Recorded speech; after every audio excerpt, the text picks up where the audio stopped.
title screen, National Park Service Arrowhead logo, Appomattox Court House National Historical Park. The surrender and stacking of arms with Ranger Amber. Hello, welcome. This is the McLean House. I'm Ranger Amber, and in this room, in the parlor, in the McLean House is where Generals Robert E. Lee and Ulysses S. Grant will meet on April 9th, 1865 to discuss the terms of surrender. After picking this location, Robert E. Lee will come into the parlor at 1 o'clock and sit down at the marble table. Grant will sit here at the wooden table. And come in about 1:30. The meeting starts at 1:30, and both will discuss their service in the Mexican War as a means of breaking the ice before getting down to business. Now, after a few minutes, Grant will sit down and start to write those terms of surrender, and it is done in a letter form.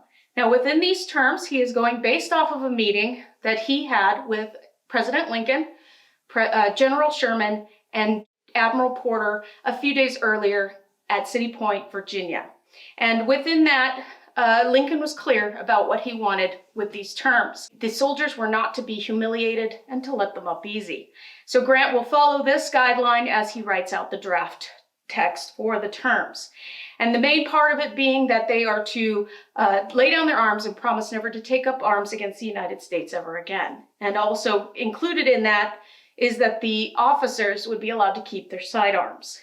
Now, Lee at this point will ask if it's okay for them to also take their horses home with them.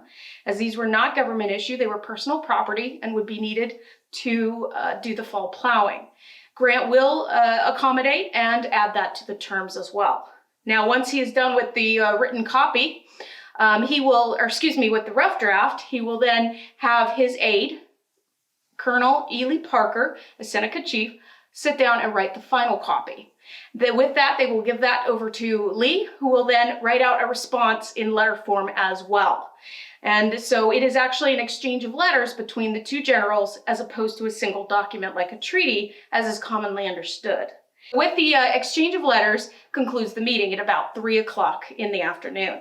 The generals will get up and leave and head out to the porch, shake hands, and go their separate ways to either side of the village. So after April 9th, 1865, when the two generals meet and the commissioners meeting the next day, comes the momentous task of moving approximately 30,000 Confederate troops from Appomattox Court House village.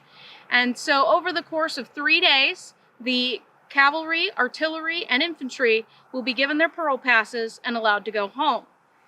On April 12th, the last to go would be the infantry, and that is where the stacking of arms comes into play. Starting in the morning, about 6,000 Union troops will be lined up along the Richmond-Lynchburg stage road that you will see here in the background. On either side, starting from somewhere in this general area and going all the way past down the end of the village past the McLean House. And for several hours, they will stand as the Confederate troops, the Army of Northern Virginia, will come through and stack up their arms and their flags and then head for their homes.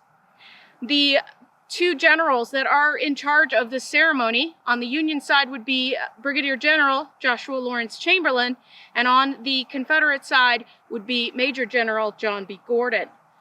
Now, as the Confederate troops are coming in and General John B. Gordon is leading the way, the Joshua Lawrence Chamberlain will give the order to the Union troops to shoulder arms, which is basically a salute given to passing each other to passing armies.